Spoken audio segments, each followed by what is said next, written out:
अच्छा, हमें जफ़र मसूद साहब ने भी ज्वाइन कर लिया, चेयरमैन पाकिस्तान बैंक्स एसोसिएशन के। ही वेलकम करते हैं शो के अंदर। जफ़र साहब, थैंक यू सो मच हमें ज्वाइन करने के लिए एंड गुड मॉर्निंग भी आपको कहूँगी। और सबसे पहले आपको मुबारकबाद बुक लॉन्च के ऊपर।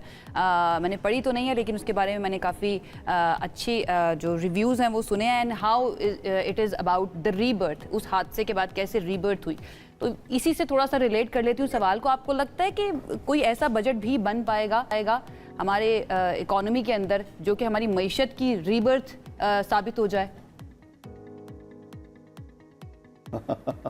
आई थॉट एज मच कि आपने जब किताब से शुरू किया है तो जो बजट से आप कनेक्ट करने की कोशिश करेंगी तो इसी किस्म का कोई सवाल आएगा। नहीं, वेरी रेलिवेंट क्वेश्चन। देखिए, बात ये है कि ये जो हमारा बजट की एक्सरसाइज होती है, it's like a rebirth in many ways. Rebirth in terms of the direction that the economy has to take in the due course of business. और अब तो हम मिड टर्म भी उसके अंदर नंबर्स जो है एट टाइम्स शेयर करते हैं, गालिबन आज लेटर ऑन एफएमओ शेयर भी करेंगे। So therefore you know it has to be treated as a document where we are talking about the larger reform, a larger structural reform जिसके जो which is a misnomer right now. But to be honest with you, most of the people don't even appreciate what structural reform really means. But अगर आप उस context में इसको देखेंगे तो कुछ इसके अंदर ऑब्वियसली बहुत अच्छी मेजर्स हैं, कुछ डिसअपॉइंटमेंट्स हैं। फॉर एग्जांपल अभी मैं दानिया साहब को सुन रहा था, बिल्कुल दुरुस्त फरमा रहे हैं कि टैक्स की जो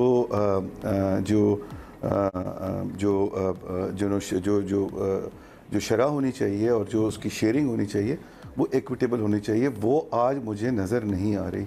और बहुत ज़्यादा कुछ सेक्टर्स ऐसे हैं जो कि बहुत इंपॉर्टेंट हैं in terms of bringing in the FDIs and you know exporting sectors, उनको वो रिलीफ मुझे नज़र नहीं आ रहा जो उसूली तौर पे होना चाहिए था। दूसरा एक और जो बहुत इंपॉर्टेंट एलिमेंट है वो ये है कि जो हमारी कैश इकोनॉमी जिसके ऊपर पाकिस्तान बैंक्स एसोसिएशन बहुत एक्टिवली काम कर रहा है गवर्नमेंट के साथ, उसके अंदर मुझे लगता है कि कुछ ऐसे मेजर्स ये लेके आए हैं कि जहाँ पर एक रिव्यू की ज़रूरत है और डिजिटाइजेशन को सपोर्ट करने के लिए कुछ और मेजर लेने चाहिए थे। वो कुछ वहाँ मामलों में कुछ बेबी स्टेप्स तो हुकूमत ले रही है कैश इकोनॉमी को डिस्करेज करने के लिए। फंडामेंटल पॉइंट है ना, नहीं एक सेकंड, एक मिनट देखिए, सबसे इम्पोर्टेंट बात ये है जो इस बजट की सबसे बड़ी खूबसूरती है ना, वो ये है कि इस बजट के अंदर इन्होंने पहली दफ़ा जो इम्पोर्ट टैरिफ्स हैं उनको नीचे लेके आए हैं। और ये इंपोर्ट टैरिफ्स का नीचे लाना जो है ना, ये बहुत ज़रूरी है एक प्रोडक्टिव इकोनॉमी के लिए। और प्रोडक्टिव सेक्टर जब आप की तरफ जब आप जाएंगे तो आपकी एक्सपोर्ट्स भी जो है वो सस्टेनेबल हो जाएंगी और आपकी ओवरऑल एक शिफ्ट आएगा in the way we do business. ठीक है। अच्छा जफर साहब, ये जो कर्ज की अदायगी के लिए रखे गए हैं 8,207 अरब रुपए रखे गए हैं, तकरीबन आधा अगर हम कहें बजट बनता है जो रखा गया है, तो आपको लगता है कि एक तरफ अगर हम तरक्याती प्रोग्राम के लिए 1,000 अरब रख रहे हैं जो कि 15 साल पहले 50-50 होता था, कर्ज की अदायगी और तरक्याती बजट जो रखा जाता था वो ऑलमोस्ट 50-50 होता था, अब सिचुएशन ये है कि तकरीबन आधा बजट जो है वो चला जाएगा हमारे डेट सर्विसिंग के अंदर और अगर हम तरक्याती कामों की बात करें उसके लिए 1,000 अरब रखा गया है। ये जो बैलेंस आप देख रहे हैं ये वक्त के साथ साथ मजीद बिगड़ता जा रहा है। जी देखिए, दो बातें हैं इसके अंदर। एक तो ये कि जो डेट सर्विसिंग पर से का नंबर है वो फ्लैट नंबर भी सेम है, लेकिन as a percentage of GDP वो नीचे आया है 7.2%। वो नीचे हम लेके आए जो अभी बजट में उन्होंने। लेकिन to be honest with you, मुझे ये लगता है कि ये थोड़ा सा कंजर्वेटिव नंबर है।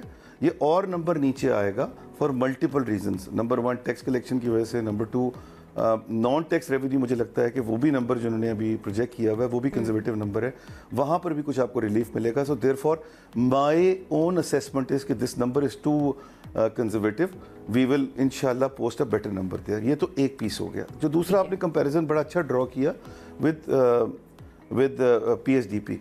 देखिए, दो बातें हैं इसके अंदर।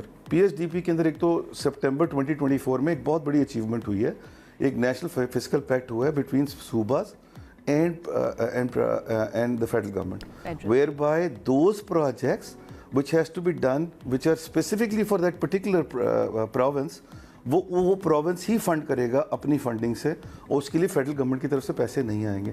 इसलिए आपको पीएसडीपी का नंबर जो है वो छोटा नज़र आ रहा है, बिकॉज ये इस फिस्कल पैक्ट का नतीजा है कि जहाँ पर वो आपको कम नज़र आ रहा है। दूसरा, मेरा एक प्रिंसिपल इशू है एक्चुअली आयशा है ना, मेरा प्रिंसिपल इशू ये है कि आप 1 ट्रिलियन भी अगर आपने एलोकेट किया है तो वो भी आपको पीएसडीपी में एलोकेट नहीं करना चाहिए। आपको सिर्फ और सिर्फ प्राइवेट पब्लिक पार्टनरशिप का फ्रेमवर्क बना के उसके अंदर bare minimum viability gap fund के हिसाब से फंडिंग कमिट करनी चाहिए। यू डू नॉट, ये आपका बिजनेस ही नहीं है कि आप इन चीज़ों में पड़ें, उससे आपको हटना पड़ेगा। जफर मसूद साहब की तरफ ही चलते हैं, उनसे जान लेते हैं। जफर मसूद साहब, हमारी स्टॉक एक्सचेंज की खबरें आती हैं और बड़े रिकॉर्ड्स भी बन रहे होते हैं, बट अगेन क्या ये इंडिकेटर काफ़ी है किसी भी पाकिस्तान जैसे मुल्क की मईशत को मापने के लिए कि हाँ हमारी मईशत बहुत अच्छा परफॉर्म कर रही है? इशारा कह सकते हैं इसको क्या हम? देखिए, बिफोर आई मैं आपको डायरेक्टली आपके क्वेश्चन का जवाब दूं, मैं आई मस्ट कॉम्प्लीमेंट दानियाल साहब ने जो बात की है, वो हम उर्दू में कहते हैं ना कि विस्की गांठ। एक्चुअली विस्की गांठ, the core of the problem is where Daniyal साहब हैज पॉइंटेड आउट। देखिए, 3 बड़े structural reforms to my mind हैं।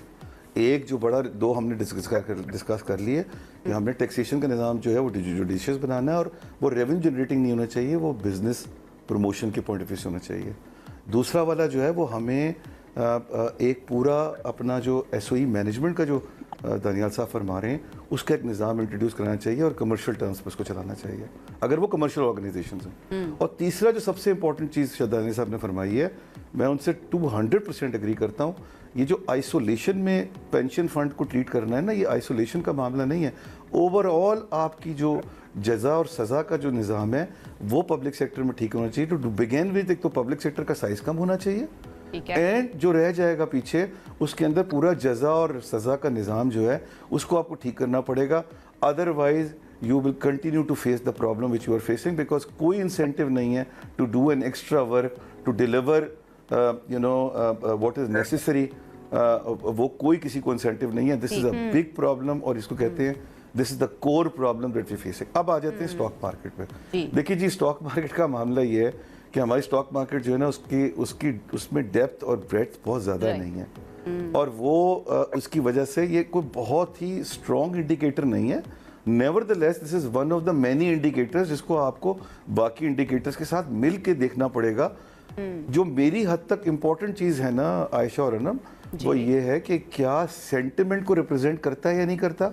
To my mind to a large extent it does represent as a positive sentiment and this is what is manifested in बिल्कुल very important जो आज आप देख रहे हैं आपने रेज किया। दानियाल साहब, मैं आप नहीं करते। जफर मसूद साहब, इन द एंड में चाहूंगी आप भी कमेंट कर दें। एक तो बड़ा अच्छा पॉइंट रेज किया दानियाल अजीज साहब ने कि 22% अनएम्प्लॉयमेंट एंड देन इन्फ्लेशन का हमें पता ही है कि वो कहाँ पर जाकर रुकी हुई है। ये दोनों चीज़ें जब हिट करती है तो स्टैगफ्लेशन बनती है। तो आपको लगता है कि राइट नाउ हमारी जो नौजवान नस्ल है या हमारे लोग हैं उनके अंदर इतना स्टेमिना बचा है कि वो डबल हिट ले सकें?